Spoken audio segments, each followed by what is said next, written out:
No olvides darle like y suscribirte a nuestro canal.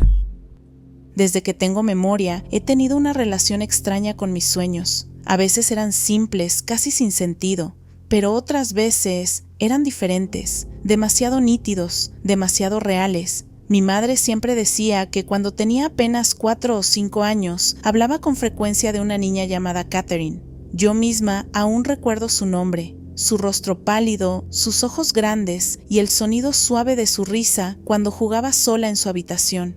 Lo curioso es que, aunque era tan pequeña, los recuerdos del sueño aún no se han borrado por completo. De hecho, con los años, han cobrado incluso más nitidez, como si no se tratara de un sueño, sino de una experiencia que quedó incrustada en lo más profundo de mí. Mi madre me recordaba que solía despertarme llorando, diciendo cosas como «el hombre entró otra vez» o «no pude ayudarla». Al principio, pensó que era parte de la imaginación activa de una niña, alimentada por libros y películas, pero lo que la desconcertaba era la consistencia con la que relataba los mismos detalles noche tras noche. En el sueño, todo comenzaba igual. Catherine estaba sentada en el suelo de su habitación, que no se parecía en nada a la mía. Las paredes estaban cubiertas con papel tapiz floral descolorido y los muebles eran de madera antigua. Había una chimenea pequeña, aunque nunca encendida, y una gran ventana con cortinas gruesas de terciopelo. Ella jugaba con sus muñecas de porcelana, acomodándolas con delicadeza en un baúl de madera labrada. Parecía feliz, concentrada, hasta que el viento abría lentamente la ventana. Ahí cambiaba todo. El hombre entraba con movimientos lentos, como si supiera que tenía tiempo. Catherine se ponía de pie de un salto, los ojos muy abiertos, y corría hacia la puerta, pero él era más rápido. La agarraba por el brazo con tanta fuerza que, incluso dormida, yo podía sentir el ardor en mi piel. Esa sensación era tan vívida que muchas veces me despertaba con el brazo adolorido, como si la marca de sus dedos hubiera traspasado el sueño. La parte más terrorífica era cuando la derribaba y la sostenía contra el suelo. Sus palabras eran susurros indescifrables, y aunque Catherine gritaba, nadie venía, nadie escuchaba. Nunca llegaba a ver lo que pasaba después. Siempre despertaba justo cuando ella comenzaba a perder la conciencia. Mi madre recuerda que me costaba respirar, como si yo también estuviera siendo asfixiada. Lo verdaderamente perturbador llegó años después, cuando tenía unos 11 años y empecé a hacer preguntas. Fue en una cita médica de rutina cuando la doctora notó mi marca de nacimiento en el brazo. «Parece una serie de dedos», comentó, como si no fuera nada.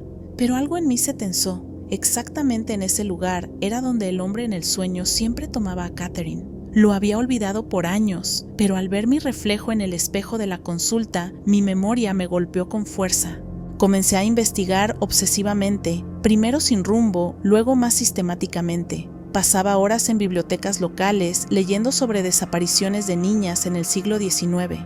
No sabía por qué, pero tenía la certeza de que Catherine había existido. Y una noche, entre archivos digitalizados, encontré una nota en un periódico amarillento de 1823 sobre la misteriosa desaparición de una niña llamada Catherine Weatherby. Tenía 9 años. La última vez que la vieron estaba jugando en su habitación. Su ventana había sido hallada abierta. Nadie escuchó nada. Nunca encontraron su cuerpo.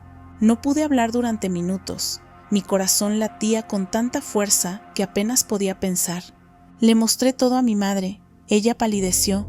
Me confesó algo que había callado durante años. Antes de que yo naciera, ella había soñado con una niña que la miraba desde una ventana antigua. «Se parecía a ti cuando eras más pequeña», dijo. «Tenía tu misma tristeza en los ojos». Desde entonces, el sueño ha regresado de vez en cuando, pero no como antes. Ya no soy solo una espectadora. A veces estoy ahí. Siento el aire frío de la habitación. Escucho el crujir de los tablones bajo mis pies. Y a veces veo a Catherine mirarme directamente, como si supiera que la estoy recordando. No sé qué significa todo esto. ¿Un recuerdo de una vida pasada? ¿Un trauma heredado? ¿Una grieta en la realidad que me permite ver algo que no debería?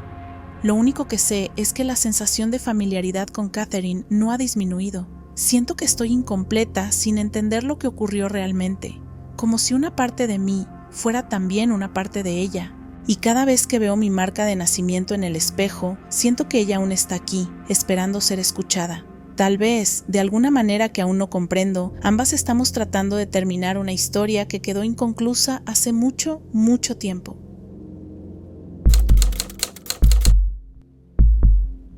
Ese presentimiento, esa sensación en el estómago que te aprieta sin explicación, la conozco muy bien. De hecho, estoy vivo hoy gracias a ella.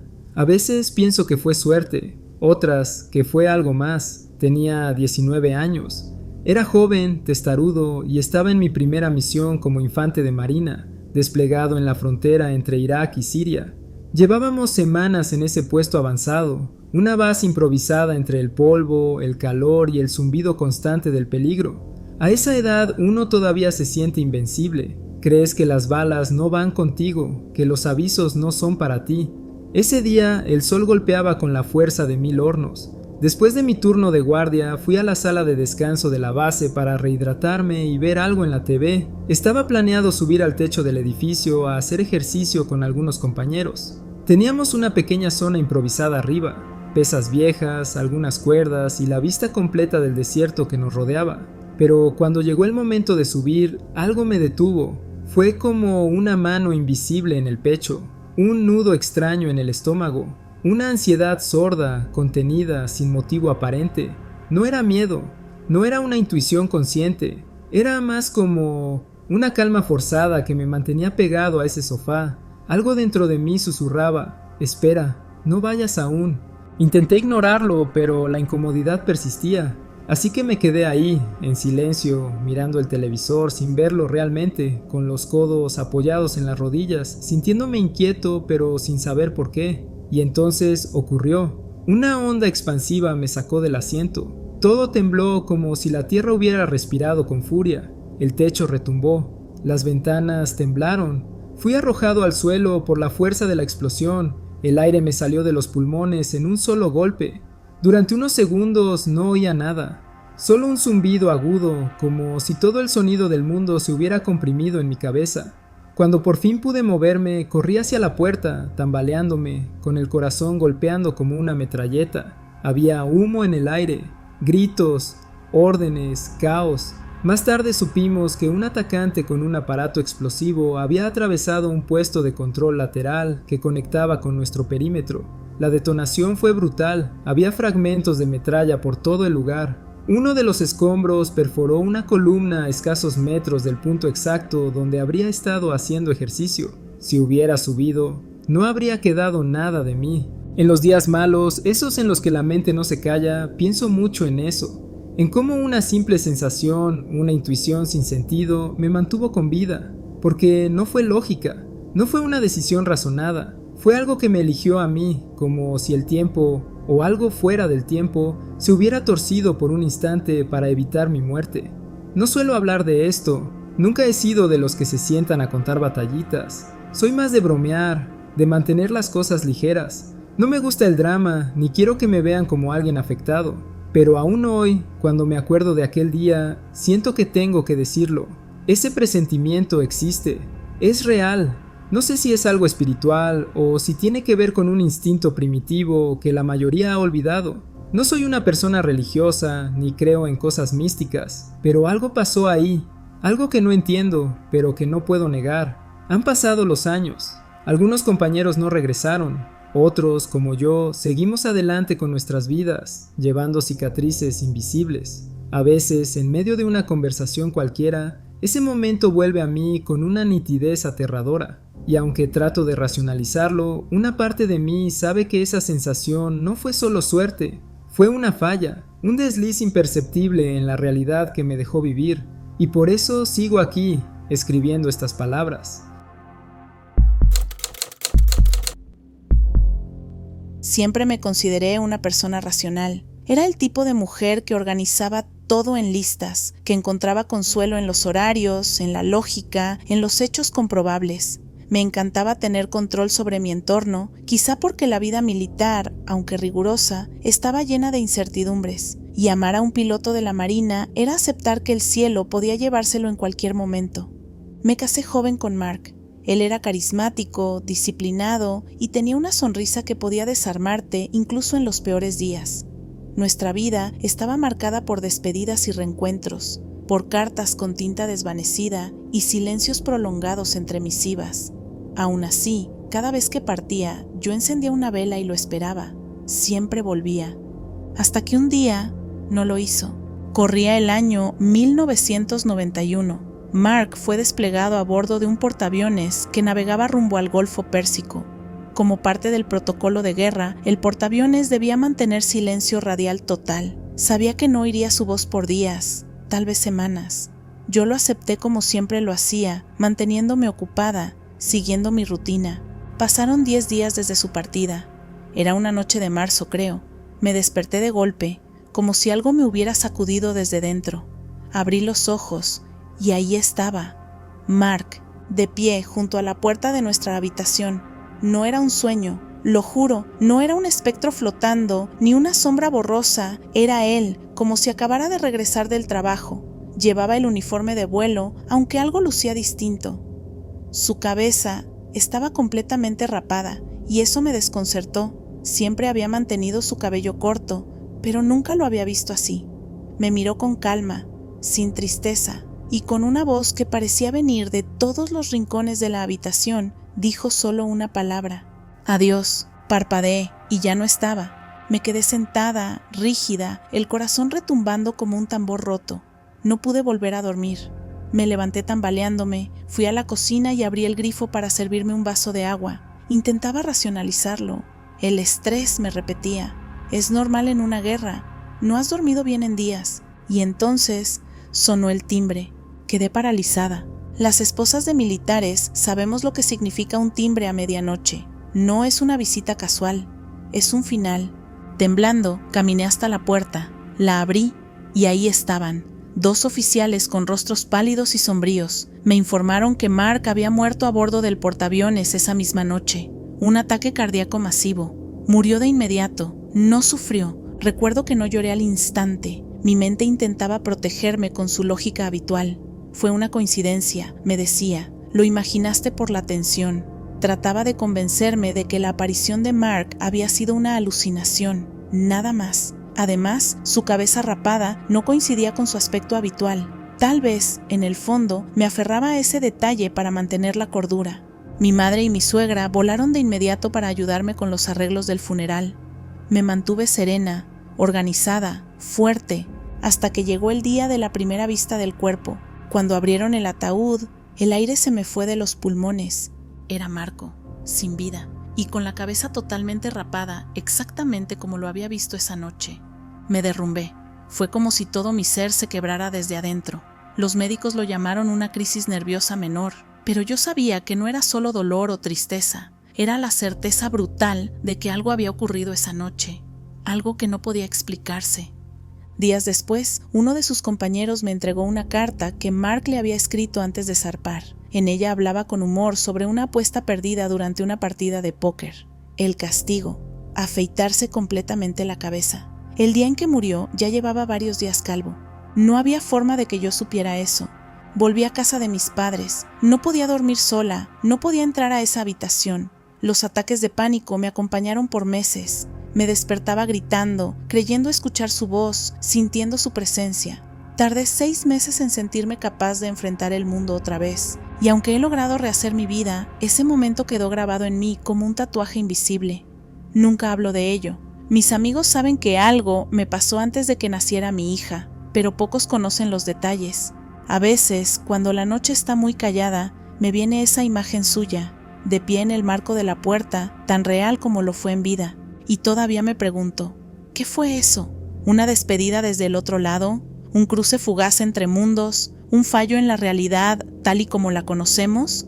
No tengo respuestas, solo sé que ese adiós fue real y que de alguna manera él encontró la forma de regresar solo por un instante. Desde que tengo memoria, hay un recuerdo que ha permanecido conmigo como una sombra suave pero persistente. Tenía apenas 3 o 4 años cuando le dije a mi madre, con la seguridad de quien afirma que el cielo es azul, yo era un gran artista en mi vida pasada.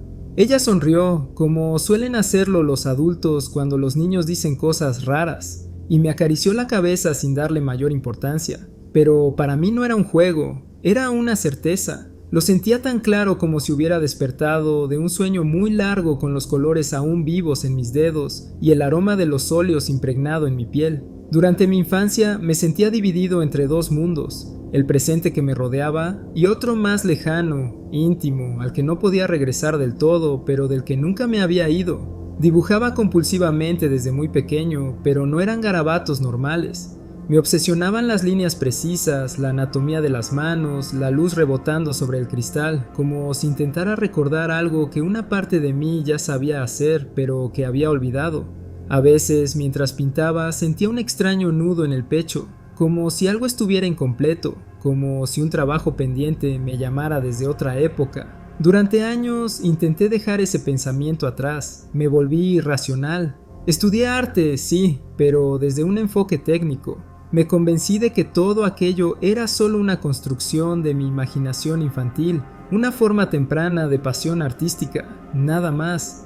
Y sin embargo, la sensación nunca desapareció. Era como si una voz muy tenue, casi un susurro, me hablara al oído cada vez que tenía un pincel entre los dedos. No has terminado. Años más tarde, con disciplina y esfuerzo, comencé a destacar en el mundo del arte. Ahora mis obras se exhiben en 5 galerías importantes y, para mi sorpresa, muchas de ellas se venden por miles de dólares. Vivo de la pintura, pero eso todavía no traía la paz que esperaba. Tenía días en los que observaba mis cuadros terminados y sentía que no eran míos del todo, como si fueran ecos de otra obra mayor que aún no lograba alcanzar, como si cada pincelada fuera un intento desesperado por regresar a ese otro lugar desde el que una vez creé con libertad absoluta. Intentaba experimentarlo de nuevo, ese estado de pureza, de expresión infantil sin límites ni estructuras, porque sabía que solo cuando pudiera pintar con la libertad de un niño había regresado por completo. Es entonces, y solo entonces, cuando podría continuar el trabajo que dejé inconcluso, hace una vida. A veces me descubría soñando con un estudio distinto, en un tiempo ajeno al mío, con paredes de piedra y luz tenue entrando por un ventanal antiguo. Siempre estaba trabajando en un gran lienzo que nunca llegaba a terminar, y despertaba con lágrimas en los ojos, sin saber si había perdido algo, o si estaba cada vez más cerca de encontrarlo. No importaba cuántos años pasaran ni cuántos cuadros vendía, esa sensación, ese anhelo profundo, nunca me abandonaba del todo. Durante mucho tiempo pensé que era una fantasía infantil, una forma de darle sentido a mi necesidad casi compulsiva de crear. Pero el recuerdo persistía, no se desvanecía como suelen hacerlo las ilusiones de la niñez. Al contrario, crecía conmigo, y mientras mi carrera se consolidaba, mientras mis obras colgaban en galerías y se vendían por miles de dólares, dentro de mí había un vacío, una especie de hueco que no lograba explicar. Pintaba, sí, pero nunca sentía que estaba pintando eso, la obra, esa que, sin saber por qué, sabía que tenía que terminar, hasta que durante un sueño lo que vi fue más real que cualquier recuerdo que tenga de esta vida. Volví al taller, pero esta vez no como espectador, sino como él, como yo, en otra piel. Sentí la madera bajo mis pies, el aroma del aceite de linaza y los pigmentos en polvo. Vi mis manos, no las de ahora, sino otras, fuertes, más arrugadas, tomar el pincel. Pintaba con pasión, con urgencia. La figura estaba casi terminada. Desperté llorando. Volví a pintar como cuando era niño, sin pensar en si algo se vendería o no, solo dejando que las manos hicieran lo suyo. Y una tarde, sin darme cuenta, la figura volvió, apareció en el lienzo, y esta vez no se desvaneció al despertar. Era como si todo lo que había hecho en esta vida hubiera sido solo preparación para esto, para este cuadro. Cuando finalmente lo terminé, supe que había cerrado un ciclo. Algo se había alineado en mi interior. Una paz que nunca antes había sentido me invadió por completo. Desde entonces dejé de soñar con el taller. No sé si todo esto fue real o una construcción de la mente, pero lo cierto es que ahora, cuando tomo un pincel, ya no me siento perdido, ya no estoy buscando volver, porque finalmente estoy aquí. Siempre he creído que hay más en este mundo de lo que podemos ver, pero nada me preparó para lo que viví en 1995, en Trinidad, el año en que di a luz a mi hijo. Era mi primer hijo, y aunque la emoción de tenerlo en brazos fue inmensa, mi cuerpo no la acompañó del mismo modo. Como soy diabética, la cesárea fue complicada, y la herida simplemente no sanaba. Después de varios días en el hospital, me dieron de alta, pero con la indicación de acudir diariamente al centro de salud como paciente ambulatoria para que me hicieran las curas. Iba todos los días con la esperanza de mejorar, pero pasaba el tiempo y la herida seguía supurando. No solo eso, empecé a notar que el personal del centro me ignoraba. Otras personas que llegaban después de mí eran atendidas antes, una y otra vez. Me sentía invisible. Una mañana, tras más de una semana así, no pude más. Me senté sola en la esquina del pasillo, con mi bebé en casa al cuidado de mi madre, y simplemente rompí en llanto. Sentía dolor, sí, pero sobre todo sentía una desesperanza inmensa. Me preguntaba por qué me trataban así, qué había hecho para merecer ese abandono. Me sentía completamente sola. Fue entonces cuando ocurrió. Una enfermera se me acercó. Nunca la había visto antes. Tenía una presencia distinta, tranquila, casi luminosa.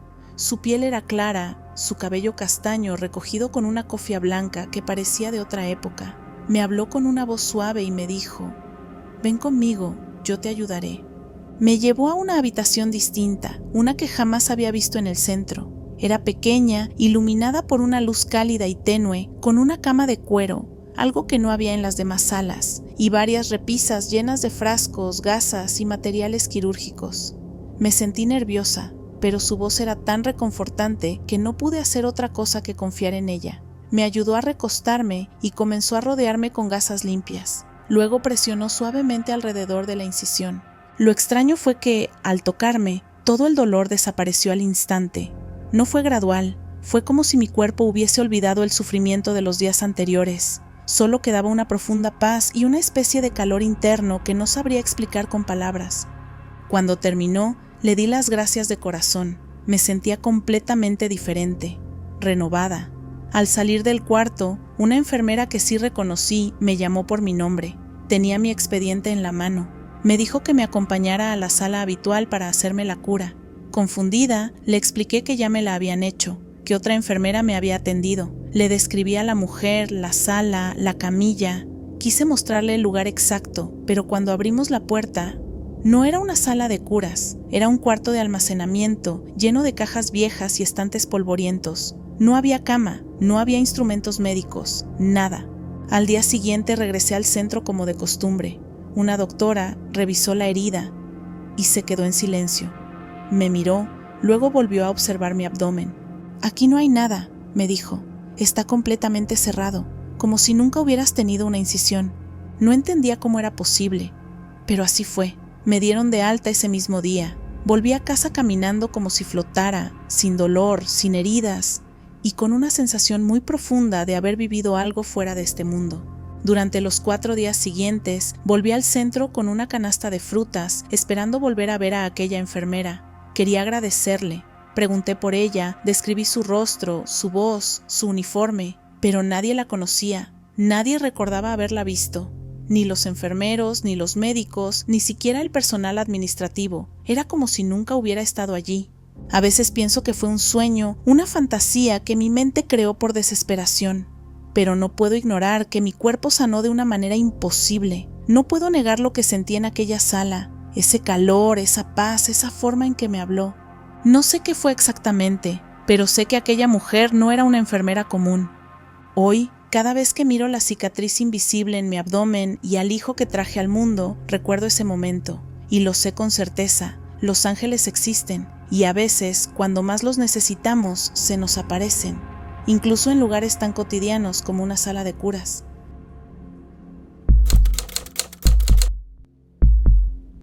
Vivo en una pequeña casa de madera, justo al lado de la cabaña de mi padre, en medio del bosque. Es un lugar hermoso durante el día, rodeado de árboles altos, con un aire tan puro que parece casi sagrado, y una paz que no se encuentra en ningún otro sitio. Pero cuando cae la noche, ese mismo bosque cambia. Se vuelve denso, oscuro, como si respirara por sí solo, como si algo en su interior despertara lentamente al anochecer. Tenía 18 años cuando ocurrió. Llevaba ya casi un año viviendo solo en esa casita junto a la de mi padre. Me gustaba la independencia, la sensación de tener mi propio espacio, aunque a veces, especialmente en invierno, cuando el silencio es tan profundo que hasta el crujir de la madera parece un lamento, sentía el peso de la soledad apretándome el pecho. Esa noche era una de esas en que cuesta dormir sin razón aparente. Hacía frío, pero estaba arropado en la cama, los párpados pesados, el cuerpo quieto, a punto de rendirme al sueño.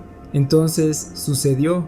Sin previo aviso, un grito desgarrador atravesó la oscuridad. Fue tan repentino, tan ensordecedor, que salté en la cama como si me hubieran electrocutado. Era un chillido agudo, prolongado, inhumano, como si algo, una criatura que no debía existir, estuviera sufriendo un dolor insoportable. Sonaba a mitad de camino entre un alarido humano y el aullido de un animal salvaje, pero con algo más.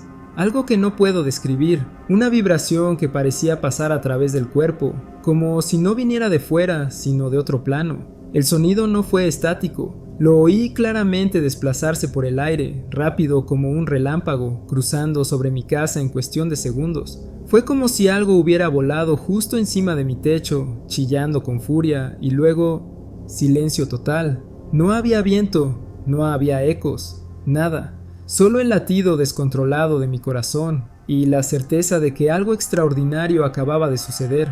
Pasé el resto de la noche con todas las luces encendidas, sentado en la cama, abrazando las rodillas. No pude pegar los ojos. Cada crujido de la madera, cada hoja que rozaba la ventana me hacía contener el aliento.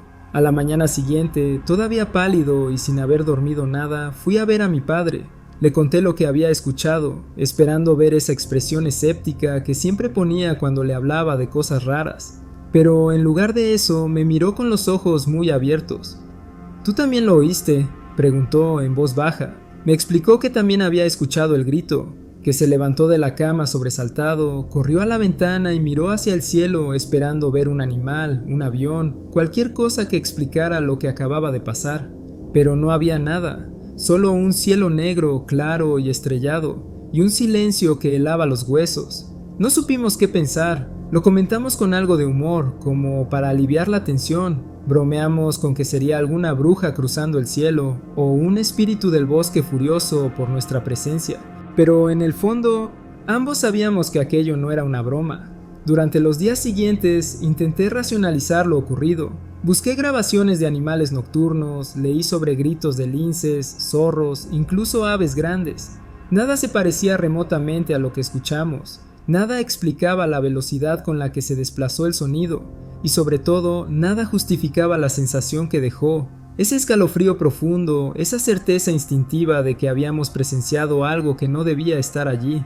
Desde entonces sigo viviendo en la misma casa. Pero hay noches en las que el viento sopla desde el norte y los árboles parecen susurrar cosas entre ellos, y me cuesta dormir.